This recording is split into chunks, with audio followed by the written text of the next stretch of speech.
क्या तुम्हें पता है कि जेके रोलिंग ने हैग्रिड को सिर्फ इस सीन के लिए जिंदा रखा हुआ था। स्नेप्स मेमोरी में कौन सा नया सीन ऐड किया गया है जो कि ओरिजिनल बुक में नहीं है। हैरी डोबी ग्रेव पे ये छोटा पत्थर क्यों रखता है। बेलेटिक्स हमेशा वोल्डेमॉर के राइट साइड में ही क्यों खड़ी होती है। एंड मूवी में दिखाई वोल्डेमॉर की डेथ बुक से कितनी ज्यादा डिफरेंट है। 50 facts and details about Harry Potter and the Deathly Hallows part 2 जो कि शायद तुम्हें पता हो। लाइक स्नेप की डेथ के टाइम जो बैकग्राउंड म्यूजिक चलता है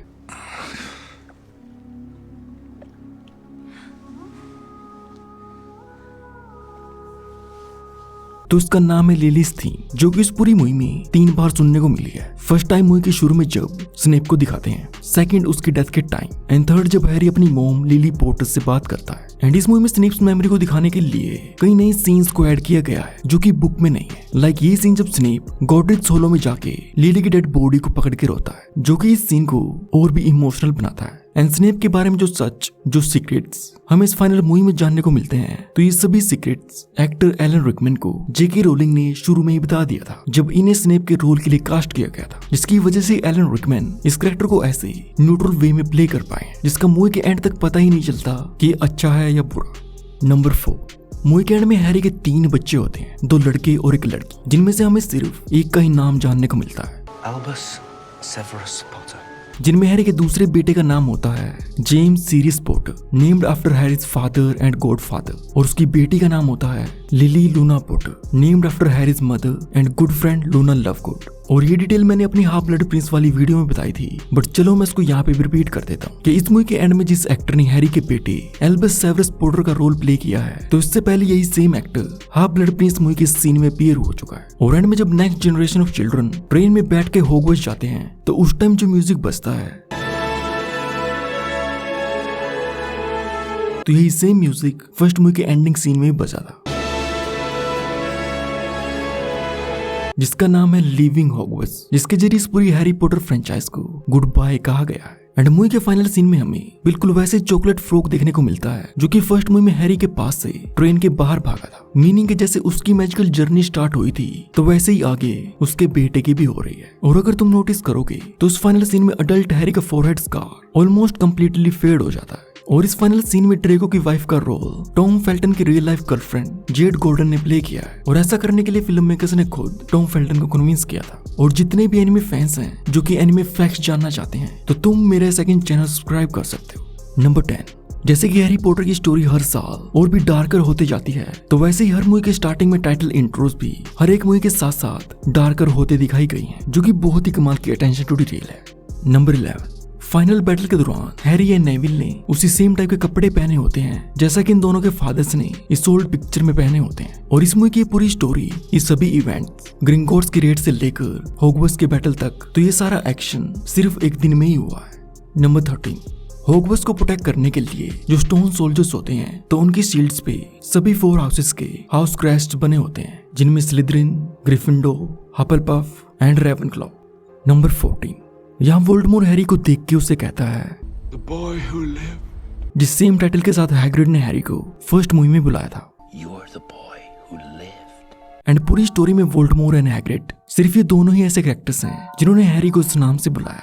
नंबर 15, जब हैरी की यहाँ पे एज ए होरोक्रक्स डेथ होती है, तो उसके साथ वो पार्शियल टंग बोलने की एबिलिटी भी खो देता है। और मरने के बाद जब यहाँ पे हैरी को दिखाया जाता है, तो उस टाइम उसने अपने चश्मे पहने नहीं होते। And also one and only seen है पूरी हैरी पॉटर फ्रेंचाइज में जिसमें हैरी उसके चश्मों के बिना आसानी से देख पाता है, क्योंकि यहाँ पे हैरी की ओरिजिनल बॉडी नहीं होती, बल्कि उसकी जगह उसका सोल या उसके दिमाग में ये पूरा सिनेरियो होता है, जिसकी वजह से उसे अपने चश्मों की जरूरत नहीं पड़ती। नेक्स्ट ये सीन जब हैग्रिड डेड हैरी को उठा के वापिस हॉगवर्ट्स में लेके आता है, तो सिर्फ इस सीन के लिए ही जेके रोलिंग ने हैग्रिड को इस पूरी स्टोरी में जिंदा रखा था, क्योंकि हैग्रिड इन्फेंट हैरी को अपनी गोद में उठा के उसके अंकल एंड आंटी के पास लेके आता है। एंड देन उसके बाद वो ही हैरी को विजिटिंग वर्ल्ड में लेके आता है, जिसके बाद एंड में जेके रोलिंग फिर से एक सैड एंड ग्रीविंग हैग्रिड के हाथों में डेड हैरी को दिखाना चाहती थी। नेक्स्ट जब ये रिवील होता है कि हैरी जिंदा है, तो उस टाइम सभी बहुत ही खुश होते हैं। एंड जॉर्ज नेचुरली फ्रेड का नाम लेते हुए पीछे मुड़ के देखता है, and then realising he is dead.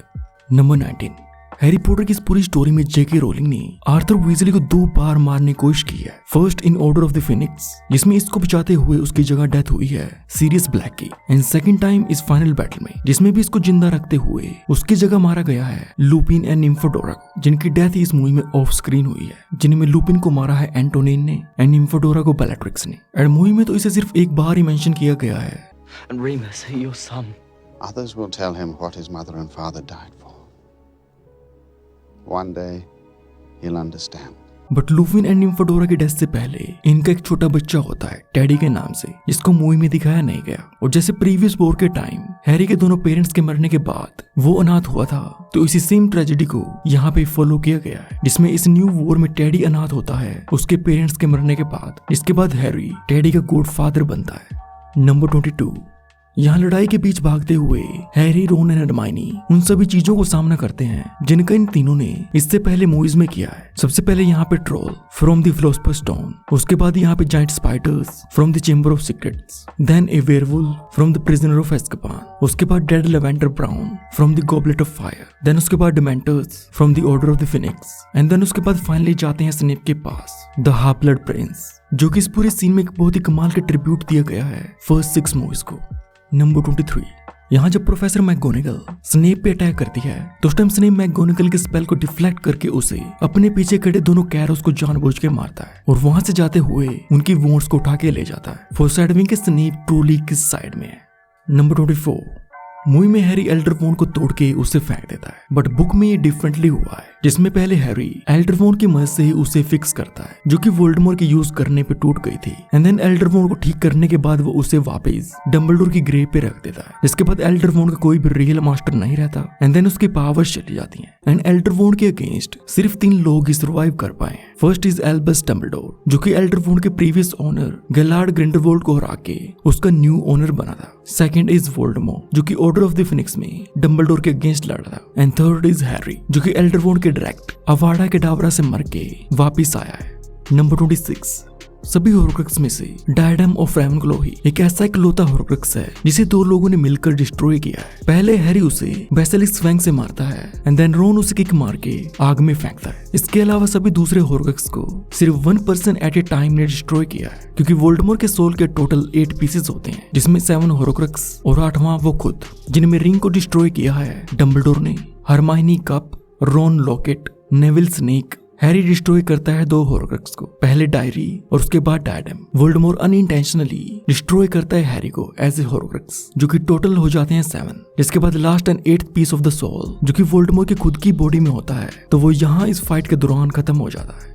Number 28, जब गॉबलेट ऑफ फायर में वोल्डेमॉर्ट को इंट्रोड्यूस किया जाता है तो उस टाइम उसकी ropes darker and black colour की होती हैं, रिप्रेजेंटिंग दैट कि वोल्डेमॉर्ट बहुत ही पावरफुल है। बट जैसे जैसे उसके हॉर्क्रक्स डिस्ट्रॉय होने लगते हैं तो उसके साथ साथ वोल्डेमॉर्ट की रोब्स का कलर भी फेड होने लगता है। वो डार्क ब्लैक की बजाय ग्रे दिखने लगती हैं, शोइंग कि वोल्डेमॉर्ट अपनी पावर्स को खो रहा है। एंड ऑल्सो जब गॉबलेट ऑफ फायर में वोल्डेमॉर्ट को फर्स्ट टाइम दिखाते हैं तो उस टाइम उसकी जीभ बिल्कुल एक स्नेक की तरह होती है, बट इस मूवी में वोल्डेमॉर्ट की डेथ के टाइम उसकी जीभ बिल्कुल एक नॉर्मल इंसान की तरह हो जाती है, क्योंकि मरने से पहले वोल्डेमॉर्ट एक आम इंसान बन जाता है। एंड मूवी में वोल्डेमॉर्ट के मरने के बाद उसकी बॉडी एसेज में बदलने लगती है, बट बुक में ऐसा नहीं होता, क्योंकि इसमें वोल्डेमॉर्ट मरने के बाद एक नॉर्मल इंसान की तरह ही जमीन पे नीचे गिरता है, जो कि ज्यादा इम्पैक्टफुल भी साबित होता है एज कम्पेयर टू मूवी, क्योंकि बुक में सभी वोल्डेमॉर्ट की डेड बॉडी को अपनी आंखों से देख पाते हैं। आई मीन एक ऐसा इंसान जो कि खुद को लॉर्ड मानता है और सभी उसका नाम लेने से भी डरते हैं, और एंड में वो भी एक आम इंसान की तरह मर के नीचे जमीन पे पड़ा होता है। तो ये बुक में वहाँ सभी के लिए एक बहुत ही पावरफुल एंड इम्पैक्टफुल मूवमेंट होती है, बट मूवी में वोल्डेमॉर्ट को मैजिकली फेड होते दिखाया गया है, जो कि उसकी डेथ का पूरा पर्पस, पूरा मीनिंग ही खत्म कर देता है। नंबर 31,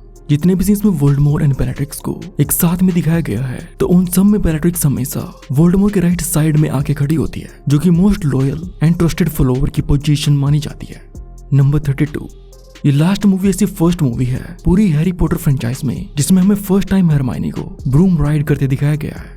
नंबर 33, यहाँ जब ड्रेको अपने पेरेंट्स के पास जाता है तो उस टाइम तुम लूसियस के गले पे उसका एज़्काबान प्रिजनर नंबर देख सकते हो। नंबर 34, जब इस सीन में यहाँ सभी डिफेंसिव शील्ड को बनाने के लिए बाहर आते हैं तो उस टाइम बैकग्राउंड में प्रोफेसर स्लगहॉर्न बाहर आते हुए लिक्विड लक को पीता है ताकि वो इस बैटल में जिंदा रह सके। नंबर 35, यहाँ जब नगीनी रोन और हरमाइनी के पीछे लगी होती है तो उस टाइम रोन उन दोनों को बचाने के लिए एक ग्रीन स्पेल का यूज करता है, जो कि तुम सभी को पता ही है कि ग्रीन मींस अवाड़ा के डावरा। तो यहाँ अपनी डेथ को सामने देखते हुए रोन को लगा होगा कि अब यही स्पेल उसका एक लास्ट चांस है। नंबर 36। अगर ओवरऑल बात करें इस पूरी स्टोरी में तो आई थिंक नेविल ने ही वोल्डेमॉर्ट के सबसे ज्यादा फॉलोअर्स को मारा है यहाँ पे इस ब्रिज को डिस्ट्रॉय करने के बाद। नंबर 37। मूवी के शुरू में हैरी को डोबी ग्रेव पे एक स्मॉल स्टोन को रखते दिखाया जाता है, जो कि एक्चुअल में एक एंशिएंट जूइश कस्टम यानी कि रिवाज है जिसमें ग्रेव साइड पे ऐसे स्मॉल स्टोन्स का रखना रिमेम्बरेंस एंड रिस्पेक्ट का साइन माना जाता है। नंबर 38।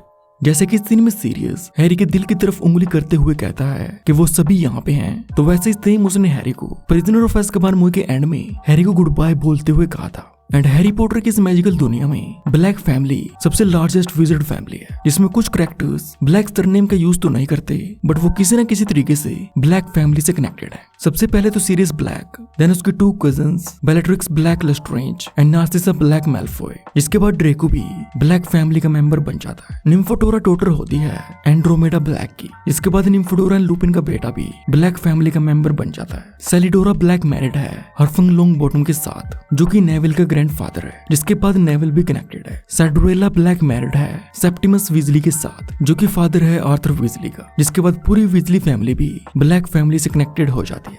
नंबर 40। यहाँ जब वोल्डेमॉर्ट ड्रेको को हक करता है तो एक्चुअल में ये सीन स्क्रिप्ट में नहीं था, बल्कि इस एक्टर राल्फ फिन्स ने खुद ही इम्प्रोवाइज किया था। इस पर टॉम फेल्टन को एक्चुअल में पता नहीं था कि यहाँ पे कैसे रिएक्ट करना है। So this is all genuine. Number 41।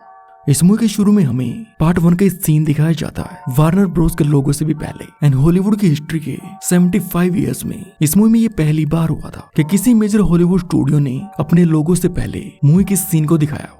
Number 42। इस पूरी स्टोरी में वोल्डेमॉर्ट अपने कई हॉरक्रक्स क्रिएट करता है ताकि वो डेथ को चीट कर सके। एंड फ्रेंच में वोल्डेमॉर्ट के नाम का मीनिंग होता है फ्लाइट ऑफ डेथ, जिसे चीट ऑफ डेथ भी कहा जाता है। नंबर 43। हैरी पॉटर मूवीज में हमें शुरू से लेकर एंड तक बहुत सारे एक्टर्स एंड कैरेक्टर्स देखने को मिले हैं, बट जो एक्टर्स इन सभी 8 मूवीज में अपीयर हुए हैं तो वो हैं Alan Rickman, Bonnie Wright, Devon Murray, Emma Watson, Rupert Grint, Daniel Radcliffe, Geraldine Somerville, James Phelps, Oliver Phelps, Matthew Lewis, Robbie Coltrane, Tom Felton, जो सर्डमन एंड वॉरविक डेविस। नंबर 45। 8 में से 6 हैरी पॉटर मूवीज को Oscars के लिए nominate किया गया है, जिनमें इन सभी मूवीज को टोटल 12 नॉमिनेशंस मिले हैं, बट इसके बावजूद भी एक भी Harry Potter movie Oscar award नहीं जीत पाई किसी भी कैटेगरी में। नंबर 46। शुरू से लेकर एंड तक इन सभी मूवीज के फिल्मिंग के टाइम डैनियल रेडक्लिफ ने लगभग 80 वॉन्ट्स को तोड़ा है और इस फाइनल मूवी तक 160 डिफरेंट टाइप के चश्मों को पहना है। एंड हैरी के माथे पे लाइटनिंग बोल्ट्स का लगभग 5800 बार अप्लाई किया गया है। नंबर 47। डेथली हैलोस पार्ट 2 ऐसी one and only Harry Potter movie है जिसमें हॉगवर्ट्स को डिजिटली क्रिएट किया गया है, क्योंकि इससे पहले सभी मूवीज में हॉगवर्ट्स को बाहर से दिखाने के लिए उसके फिजिकल मिनिएचर स्केल मॉडल्स का यूज किया गया है। नंबर 48। रिलीज के टाइम डेथली हैलोस पार्ट 2 ने 169 मिलियन डॉलर्स की कमाई करते हुए हाईएस्ट ग्रोसिंग ओपनिंग वीकेंड का रिकॉर्ड बनाया था, जो रिकॉर्ड इससे पहले द डार्क नाइट के नाम था with 158 million dollar. And world wide 1 billion dollars की कमाई करने के बाद ये मूवी 2023 तक वार्नर ब्रोस की हाईएस्ट ग्रोसिंग मूवी थी, जिसे 2023 में बार्बी ने सरपास किया है, जिसके बाद अब ये नंबर 2 पे है। और इसी के साथ हैरी पॉटर के सभी 8 मूवीज के फैक्ट्स हो चुके हैं कंप्लीट। और अगर तुमने कोई भी वीडियो नहीं देखी तो चैनल पे हैरी पॉटर की प्लेलिस्ट में तुम्हें सारी वीडियोस मिल जाएंगी। एंड लाइक के साथ साथ सब्सक्राइब जरूर कर लेना, क्योंकि आगे ऐसे और भी मूवीज के फैक्ट वीडियोस चैनल पे आने वाले हैं।